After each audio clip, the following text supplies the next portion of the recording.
할렐루야. 오늘 수요예배에 나오신 성도님들을 예수님의 이름으로 환영하고 축복합니다. 우리 지난주 예칭 컨퍼런스 또 순장 수련회에 이어서 또 새 학기를 시작하면서 맞는 또 수요 예배인데요. 많은 성도님들 뵐 수 있어서 너무 반갑고 기쁩니다. 우리 앞뒤 좌우 옆으로 좀 이렇게 축복하면서 오늘 시작하면 좋겠습니다. 예수 안에서 함께 지어집시다. 이렇게 축복할까요? 예수 안에서 함께 지어집시다. 머리도 되시는 예수 그리스도를 따라 함께 주님 안에서 주님의 몸으로 지어지는 내일교회 모든 성도님들 되시기를 예수님의 이름으로 축복합니다. 여러분, 한 달 전쯤에 제가 로망 하나를 이루었습니다. 캐나다에 있을 때 그렇게 하고 싶었던 건데, 딸 아이와 함께, 제가 딸이 중2인데요 주일날 밤에 이 누나 껌딱지였던 엄마 껌딱지였다가 누나 껌딱지로 바뀐 이 막내 녀석을 떼놓고 제 첫째하고 같이 영화를 보러 갔었습니다. 이 동명의 소설을 영화로 각색한 하얼빈이라는 영화였습니다. 이 영화는 이 안중근 의사의 하얼빈 의거를 중심 소재로 다룬 내용입니다. 이 영화를 보기 전에 제가 매스컴에서 몇 가지 재밌는 기사들을 접했었습니다. 그중 제일 많이 좀 보고 웃었던 내용이 있는데요. 역대급 안중근을 볼 수 있다라는 말이었습니다. 역대급, 이 영화를 보면 역대급 안중근을 볼 수 있다. 무슨 말인가? 이 주연 배우를 보면 알 수 있는 말인데요. 주연 배우가 저하고는 딴 세상 미모를 갖고 계신 이 현빈 씨입니다. 그러니까 무슨 말이겠습니까? 역대급으로 잘생긴 안중근을 볼 수 있다라는 말이었던 것이죠. 딸아이와 영화를 마치고 왔는데 사실 그렇게 주인공의 미모나 이런 것들이 잘 보이진 않았고요. 오히려 배우들이 굉장히 열심히 준비하셨고 잘 연기하셨구나라는 생각이 많이 들었습니다. 한 인터뷰 기사를 봤는데요. 이 현빈 배우께서 처음에 이 제안을 받았을 때 고사하셨었다고 합니다. 자신의 이 부족한 연기 때문에 이 순국선열계 혹 누가 될까라는 생각에 고사하다가 이 감독이 하도 이렇게 부탁을 해서 맡게 되었다라는 것이죠. 그래가지고 이 촬영을 하는데 이 현빈 배우께서 너무 이 극중 역할에 몰입을 하게 되어서 이 촬영을 다 마치고 나서는 오열하는 일도 있었다라고 해요. 몇 가지 기사들을 영화를 보고 나서 인상이 남아서 찾아보고 하는데 이 현빈 씨가 한 이 인터뷰 기사 중에 되게 인상 깊었었던 기사가 있었습니다. 성도님들, 왜 몇 해 전에도 영웅이라고 하는 안중근 의사를 다룬 영화가 있지 않았습니까?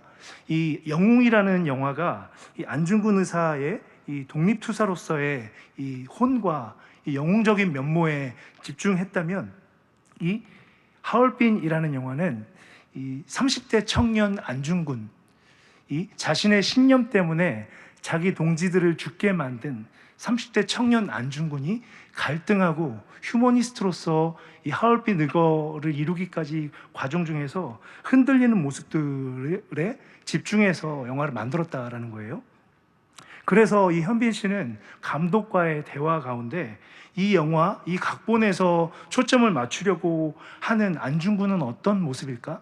어떤 얼굴일까라는 상상을 하면서 계속 촬영 내내 안중근의 얼굴을 상상하고 또 상상했다라고 하는 것이죠. 이 현빈 씨는 한 씬 한 씬을 찍을 때마다 죄책감에 시달리는 30대 안중근의 얼굴을 떠올렸었다라고 합니다.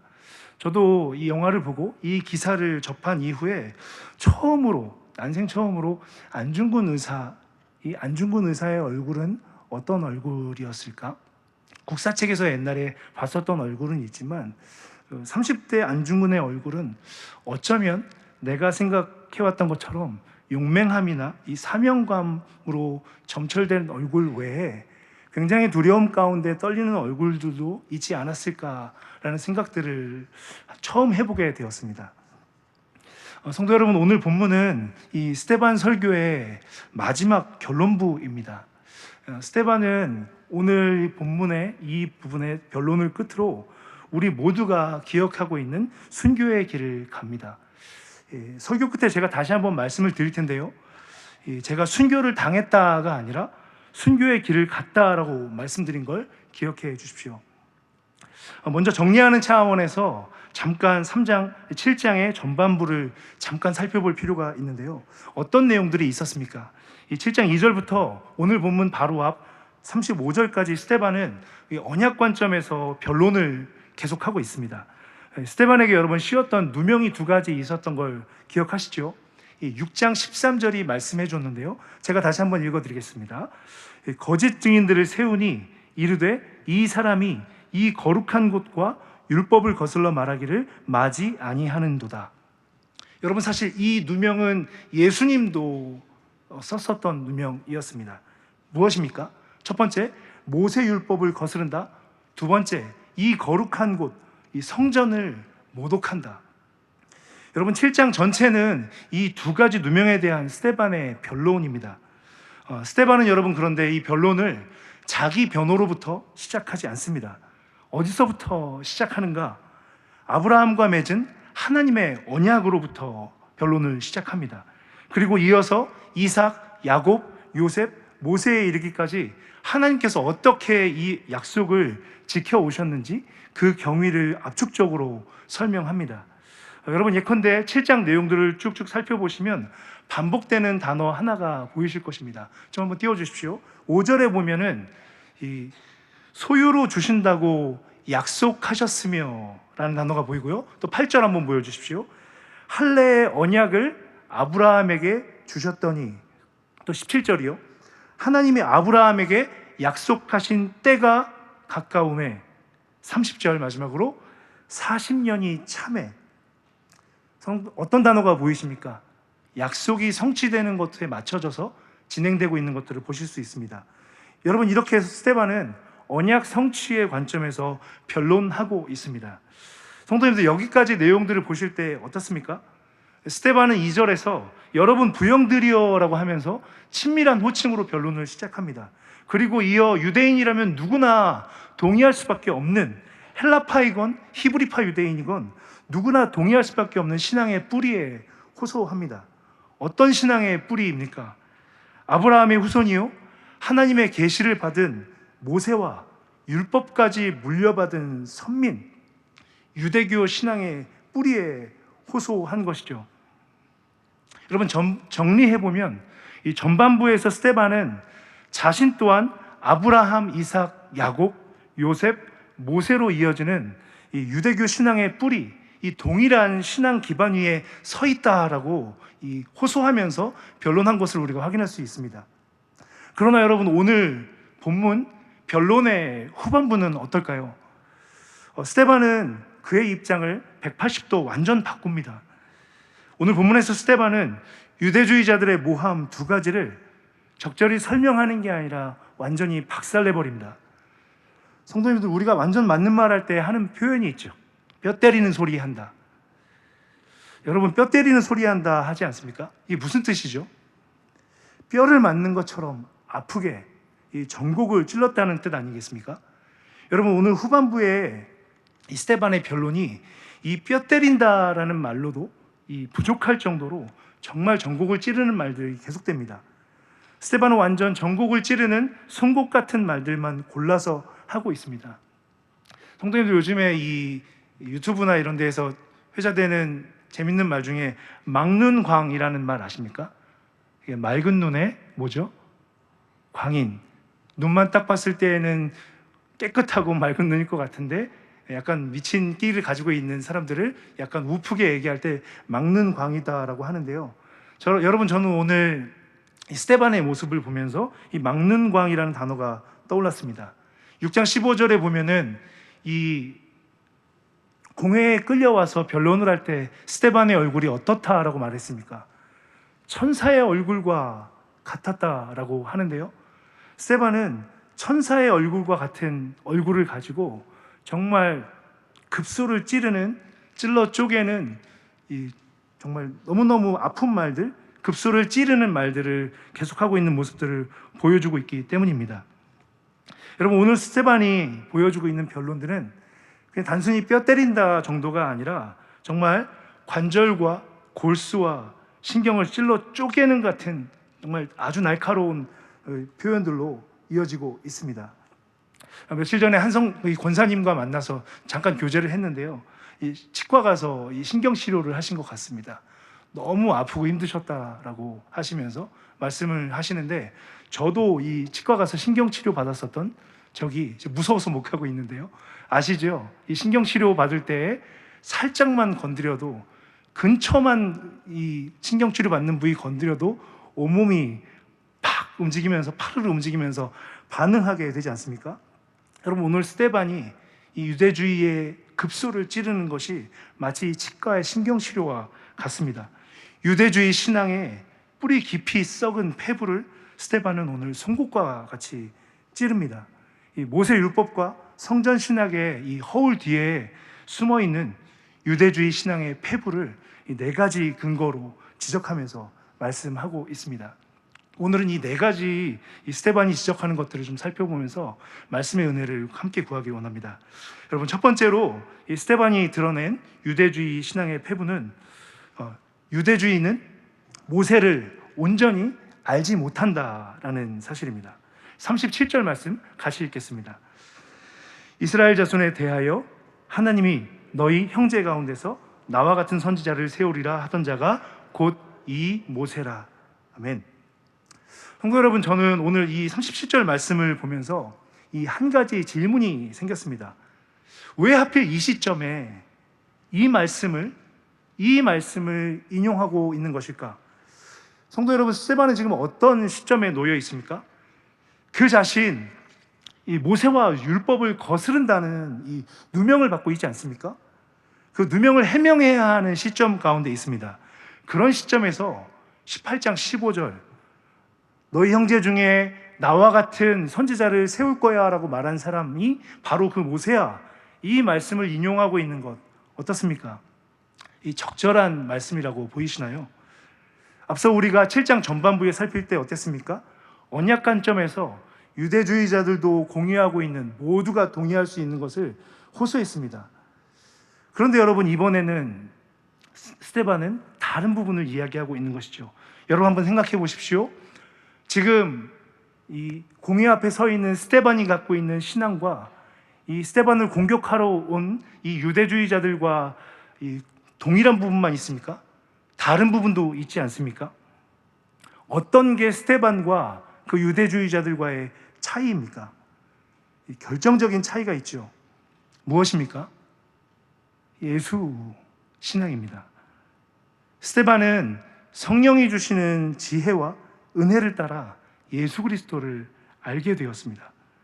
그분을 믿음으로 보는 눈이 뜨인 것이죠. 성도님들, 저는 37절이 스데반의 이 결정적인 차이, 예수 그리스도를 알게 된 차이가 반영되어서 인용하게 된 것이다 라고 믿습니다. 여러분, 스데반은 여기 37절에서 모세를 다시 이해하고 있는데요, 예수님을 염두에 두고 모세를 다시 재해석하고 있는 것입니다. 여러분, 이 스데반이 지금 이 공의 앞에 서 있는 이 시점은 어떤 시점이었습니까? 아직 이 신약 성경이 기록되기 이전입니다. 무엇이 그를, 예수 그리스도를 알게 한 것입니까? 오직 성령의 계시와 조명을 따라서 스데반은 예수 그리스도를 알게 되었고, 신명기 18장 15절에서 모세가 예언한 그분, 나와 같은 선지자가 바로 예수님이다 라고 깨닫게 된 것입니다. 이와 같은 예수 그리스도를 믿게 된 믿음과 계시 가운데 예수 그리스도를 중심으로 스데반은 모세를 다시 재해석하고 있는 것입니다. 여러분, 이어지는 38절에서도 스데반은 예수 그리스도 중심으로 재해석하는 그 모습들을 계속해서 엿보여주고 있습니다. 38절 말씀입니다. 시내산에서 말하던 그 천사와 우리 조상들과 함께 광야 교회에 있었고, 또 살아있는 말씀을 받아 우리에게 주던 자가 이 사람이라. 아멘. 성도님들, 상반절에 보시면은 광야 교회라는 단어가 보이실 것입니다. 이 헬라어로 에클레시아라는 단어인데요, 우리 담임 목사님께서 지난 주일 설교 때 이 고린도 교회를 설명하실 때에도 언급하셨던 그 단어입니다. 여러분, 이 에클레시아라는 단어는 기본적인 뜻이 이 사람들의 모임을 뜻합니다. 회중들의 모임을 뜻하는데요, 신약 성경에서 크게 세 가지 용법으로 쓰이고 있습니다. 첫 번째는 교회를 표현할 때 쓰이고 있고, 두 번째로는 이스라엘 백성들이 모였을 때 회중을 설명할 때 쓰이는 말입니다. 세 번째로는 이 에클레시아의 원래 용법인데, 이 그리스 로마 사람들이 정치 의사결정을 하기 위해서 민회로 모였을 때 그 모임을 에클레시아라고 했습니다. 여러분, 이 사도행전 학자들은 여기서 지금 스데반이 광야 교회라고 언급을 하고 있는데, 스데반이 지금 이 성령의 감동을 따라서 이 광야 과거의 이스라엘 백성들을 신약 교회의 에클레시아의 관점에서 지금 해석을 하고 있는 건지, 그냥 이스라엘 회중들이라고 보고 에클레시아라는 단어를 쓴 건지 정확하게 알 수 없다라고 이야기를 합니다. 근데 좀 얄미운 말을 하는 게, 아이러니하게도 스데반이 여기서 지금 광야 에클레시아다라고 말을 할 때, 스데반이 교회라는 개념을 배제시켜 놓고 에클레시아를 썼다라고 볼 수 있는 근거도 없다라고 이야기를 해요. 그렇게 볼 수도 있고 아닐 수도 있다, 이 얘기죠. 중요한 것은 무엇입니까? 스데반은 최종 계시이신 예수 그리스도를 중심으로 모세를 다시 재해석하고 있고, 광야 이스라엘을 다시 충만하게 재해석하고 있다라는 사실입니다. 성도 여러분, 시간 관계상 다 다루지 못하는데요, 여러분, 신약 성경의 여러 저자들은 이 같은 동일한 성령의 계시와 조명을 따라서 이 신명기 18장 15절을 예수님 중심으로 여러 맥락에서 적용했습니다. 조금 뒤로 넘겨보셔서 사도행전 3장 22절 26절을 보시면, 사도 베드로도 이 신명기 18장 15절을 사무엘을 위시한 모든 선지자들의 이야기로 확장시키고 있습니다. 3장 24절 25절 읽고 넘어가도록 하겠습니다. 같이 한번 읽어보겠습니다. 또한 사무엘 때부터 이어 말한 모든 선지자도 이때 가리켜 말하였느니라.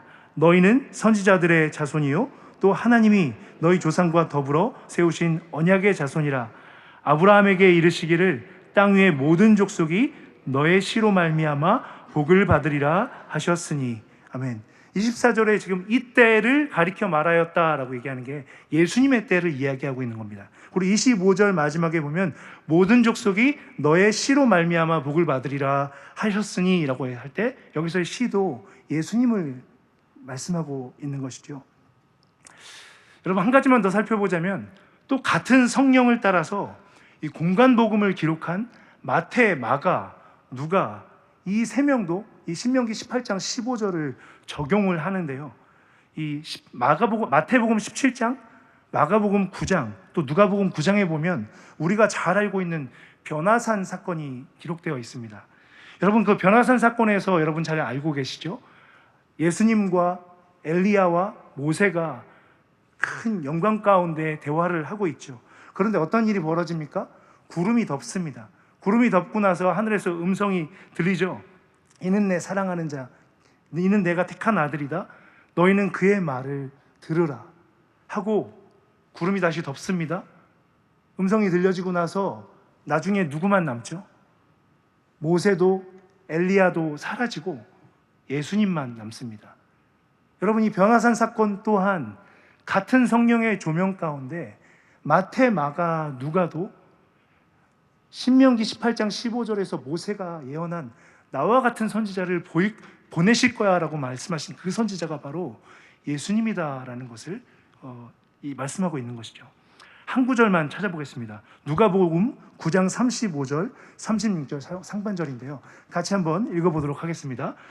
구름 속에서 소리가 나서 이르되 이는 나의 아들 곧 택함을 받은 자니 너희는 그의 말을 들으라 하고 소리가 그침에 오직 예수만 보이더라. 여기까지 읽겠습니다.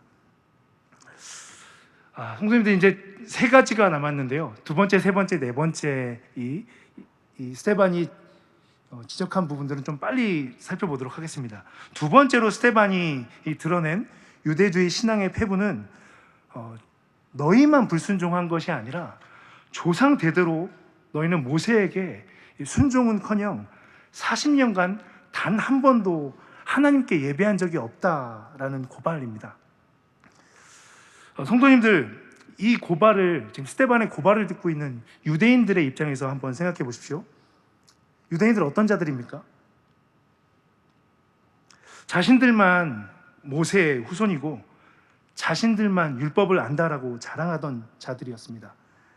또 자신들만 성소에서 하나님을 예배한다라고 하는 특권의식에 쩔어있던 자들이었습니다. 그런 그들을 지금 스데반은 어떻게 고발하고 있습니까? 39절입니다. 우리 조상들이 모세에게 복종하지 아니하고자 하여 거절하며 그 마음이 도리어 애굽으로 향하여. 우리 조상들이 어떻게 했다라고 말하고 있습니까? 복종하지 않았어. 거절했어. 지금 스데반은 뭘 말하고 있는 것이죠? 헬라파이건 유대파이건 너희들 정신 차려, 유대주의자들. 너희뿐만이 아니야. 너희 조상 때부터 이미 너희는 불순종했어. 죄송합니다. 조금 과격하게 얘기를 하자면 너희는 불순종 종자들이야 라고 이렇게 찍어서 스데반은 지적하고 있는 것입니다. 여러분, 계속되는 40절로 43절에서 스데반은 빼도 박도 못할 증거를 제시합니다. 광야 금송아지 사건이죠. 이 금송아지 사건을 이야기하고 금송아지 사건에 대한 하나님의 판결을 언급하는데요. 이 판결을 언급하는 부분을 보면은 너무너무 놀랍습니다. 성도 여러분, 42절, 43절 말씀 같이 한번 읽어보겠습니다. 하나님이 외면하사 그들을 그 하늘의 군대 섬기는 일에 버려두셨으니 이는 선지자의 책에 기록된 바 이스라엘 집이여 너희가 광야에서 40년간 희생과 제물을 내게 드린 일이 있었느냐? 몰록의 장막과 신 레판의 벌을 받들었으며 이것은 너희가 절하고자 하여 만든 형상이로다. 내가 너희를 바벨론 밖으로 옮기리라 함과 같으니라. 아멘. 여러분, 지금 스데반은 이 광야 40년 이 모세 때로부터 아모스 시기죠. 지금 43절에서 몰록의 장막이라고 얘기하는 게 아모스 선지자가 지적했었던 우상숭배에 대한 부분인데, 광야 모세 때로부터 이 바벨론 포로기에 이를 때까지 너희는 한 번도 하나님을 예배한 적이 없어. 모세한테 순종한 적도 없고 나한테 예배한 적도 없어. 너희를 반드시 바벨론 밖으로 옮기리라고 하나님이 말씀하셨어. 그리고 그렇게 됐었지 라고 지적하고 있는 것이죠. 여러분, 세 번째, 스데반이 유대주의 신앙의 폐부를 지적한 것. 세 번째는 하나님을 사람 손이 지은 성소에 가두려 한 이 거짓된 성전신앙, 그것을 지금 스데반은 지적하고 있습니다. 성도님들, 44절부터 이 50절을 보시면 스데반은 광야 증거의 장막에서부터 이 솔로몬 성전에 이르기까지 하나님께서 이 성소를 땅에 허락하신 경위를 설명합니다. 먼저 이 44절부터 46절을 보시면 모세가 하나님이 가르쳐 주신 대로 장막을 만들었다, 이것을 설명하고 있고요. 이 장막이 가나안 땅에 들어와서 다윗이 실로에 장막을 두고 하나님의 성전을 짓고 싶어 하던 때까지 그 이야기들을 설명합니다. 그리고 47절에 보면 그의 아들 솔로몬이 이 아버지의 유지를 따라서 성전을 지은 것을 설명합니다. 여러분, 이와 같이 증거의 장막, 이 증거의 장막이라는 것은 그것이죠. 하나님께서 모세에게 이 시내산에서 하나님 십계명의 말씀을 주시지 않았습니까? 증거의 돌판인데, 증거의 돌판이 있는 그것을 간직하고 있는 증거궤가 있는 장막이다라고 해서 증거의 장막이다라고 했는데, 이 하나님께서 증거의 장막을 주셨을 때부터 솔로몬 성전에 이르길 때까지 그 모든 것에 대해서 스데반은 이 선지자의 말씀을 통해서 지금 판단하고 지적하고 있습니다. 48절, 49절 말씀 같이 한번 읽겠습니다. 그러나 지극히 높으신 이는 손으로 지은 곳에 계시지 아니하시나니 선지자가 말한 바 주께서 이르시되 하늘은 나의 보좌요 땅은 나의 발등상이니 너희가 나를 위하여 무슨 집을 짓겠으며 나의 안식할 처소가 어디냐. 여러분, 이것은 이사야 선지자의 말씀이죠. 무엇을 말씀하고 있습니까? 상천하지의 모든 게 내가 지은 거다. 하나님은 사람이 지은 성소 안에 거하는 분이 아니다. 너희가 야곱을 위하여 하나님의 이름을 둘 곳을 구해서 주긴 했지만 나 여호와 하나님, 내가 직접 만든 천하 만물 모든 것이 영광의 처소다라고 말씀한 것을 지금 스데반은 이야기하면서 당대 지금 예수님께서 십자가 위에서 당신의 몸을 찢으셔서 성전 신학을 깨트린 상황에까지 성전을 우상 숭배하고 있는 그것에 대해서 다시 한번 지금 스데반은 지적하면서 이 뼈 때리듯이 고발하고 있는 것이죠. 여러분, 마지막으로 네 번째 스데반이 드러내고 있는 유대주의 신앙의 폐부, 이 천사가 전한 율법을 거슬렀다라는 것입니다. 여러분, 이 51절부터 53절을 보면 이 천사가 준 율법을 거슬렀다라는 이 말에 대해서 여러 가지 방식으로 이 스데반은 이 다른 표현으로 설명을 하고 있습니다. 여러분, 이 51절을 보시면 먼저 목이 곧은 자, 교만은 곧 이 패망의 선봉이다라고 했는데, 교만한 자들, 목이 곧은 자들이라고 말씀하고 있고요. 여러분, 이 당대 유대인들에게 있어서 최상의 모욕적인 말 중에 하나가 이 할례받지 못한 자라는 말이었습니다. 그런데 지금 어디에 할례받지 못했다라고 말씀하고 있습니까? 마음에 할례받지 못한 자들이다라고 말씀하고 있습니다. 그리고 여러분, 이어서 보시면 이들이 지금 거스르는 행동을 하고 있는데 지금 누구를 거스르고 있다라고 말씀하고 있습니까? 너희도 너희 조상들과 같이 누구를 거스른다? 성령을 거스른다. 이렇게 말씀하고 있습니다. 여러분, 이 지금 본문에서 말씀하고 있는 천사와 관련된 부분은 좀 설명을 하기가 어려운데요. 이 학자들마다 좀 의견이 분분한데, 이 천사가 여러분 구약에 보면 창세기에서도 이 아브라함이 부지 중에 이 삼위 하나님을 대접하는 장면들이 있지 않습니까? 이 구약에 특별히 하나님의 계시를 전하는 천사, 또 이 모세에게 하나님의 말씀을 전했었던 이 천사가 어떤 학자들 같은 경우는 이 예수 그리스도께서 이 성육신 하시기 이전, 그러니까 인카네이션 성육신 하시기 이전에 먼저 내려오신 이 예수 그리스도를 뜻하는 거다라고 해석을 하시는 학자들도 계십니다. 또 아브라함을 만나 주셨던 성삼위 하나님의 천사의 모습으로 찾아오셨던 그 하나님이다라고 해석하는 분들도 있는데요. 이 천사가 전한 율법을 어겼다라는 말은 다시 말하면 하나님의 말씀을 어겼다. 너는 하나님의 말씀을 어겼다라고 말씀하고 있는 것입니다. 여러분, 이 최종적으로 지금 네 가지 스데반을 통해서 이 유대주의가 지금 잘못 가고 있는 네 가지 것들에 대해서 같이 살펴봤는데요. 이 스데반은 마지막으로 51절로 53절 말씀에서 이 이스라엘 이 유대주의자들이 총체적으로 하나님을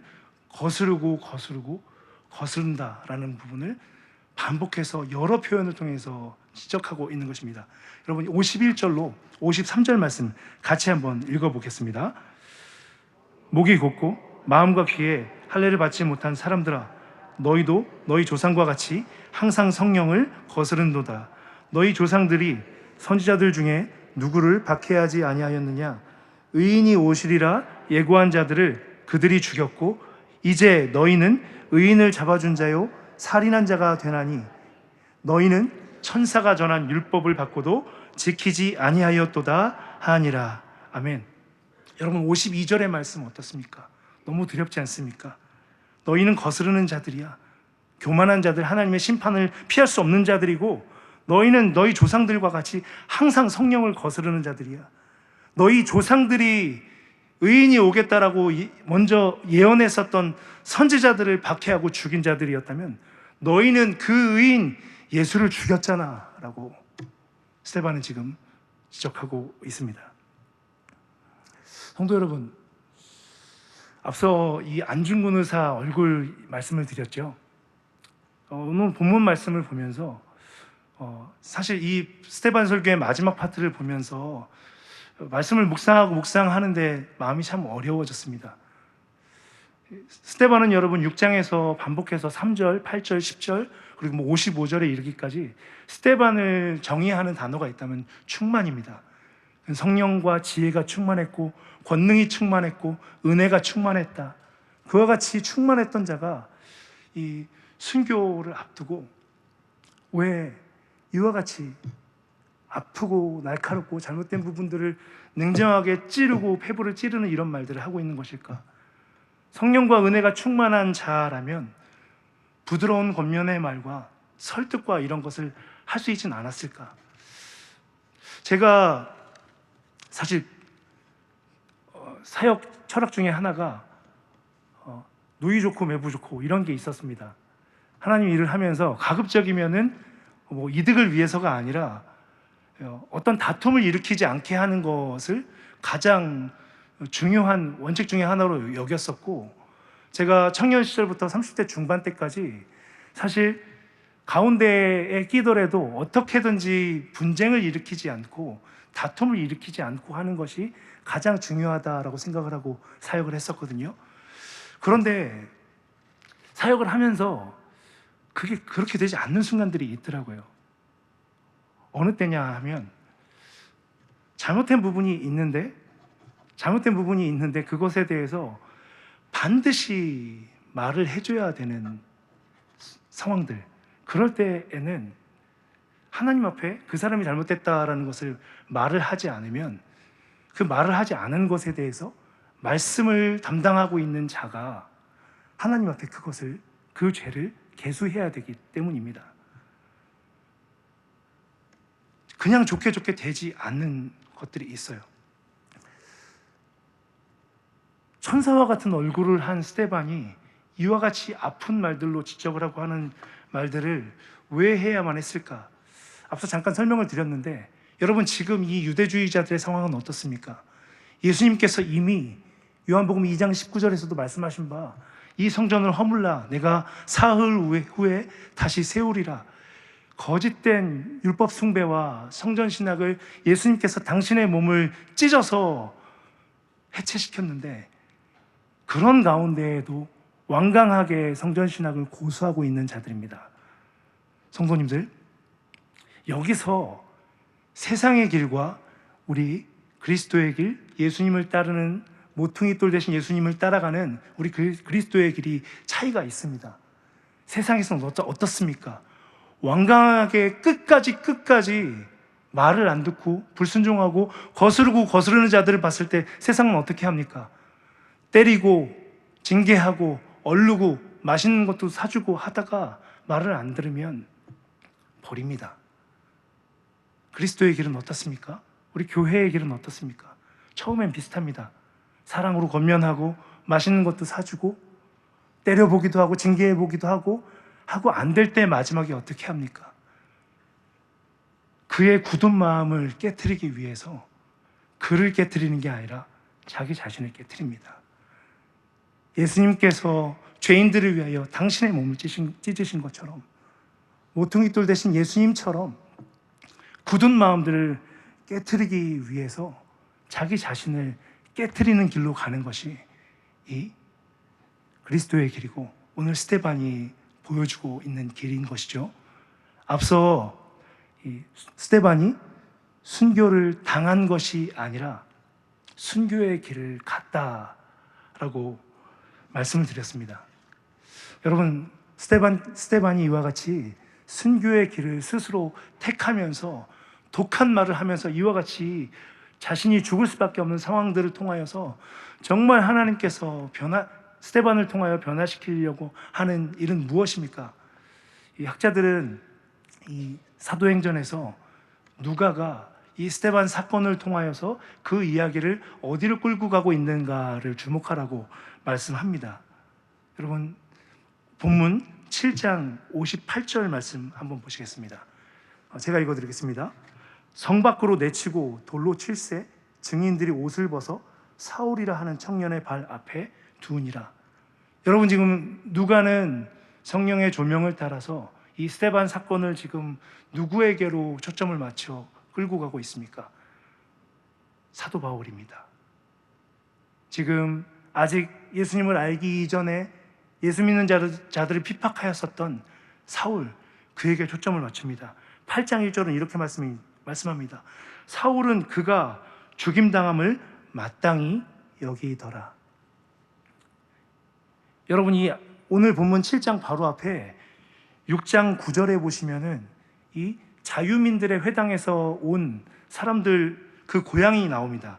그 고향에 보면 구레네인, 알렉산드리아인, 길리기아와 아시아에서 온 회당의 사람들이라고 나오고 있는데요. 학자들은 이 6장 9절에서 길리기아라고 표현되어 있는 걸 봤을 때 길리기아가 이 사도 바울의 고향이잖아요. 사도 바울도 스데반과 변론하고 논쟁하고 했었을 때 그를 당해내지 못하는 것들을 보고 그를 죽일 작정을 했을 거다라고 해석합니다. 사랑하는 성도 여러분, 스데반의 순교를 통하여 이 완강한 자들을 대신하여 깨진 스데반의 이 순교를 통하여 사도 바울이라는 위대한 하나님의 사도가 세워지게 됩니다. 그리고 스데반을 통하여 세워진 사도 바울은 에베소서 2장 20절에서 이와 같이 말씀하고 있습니다.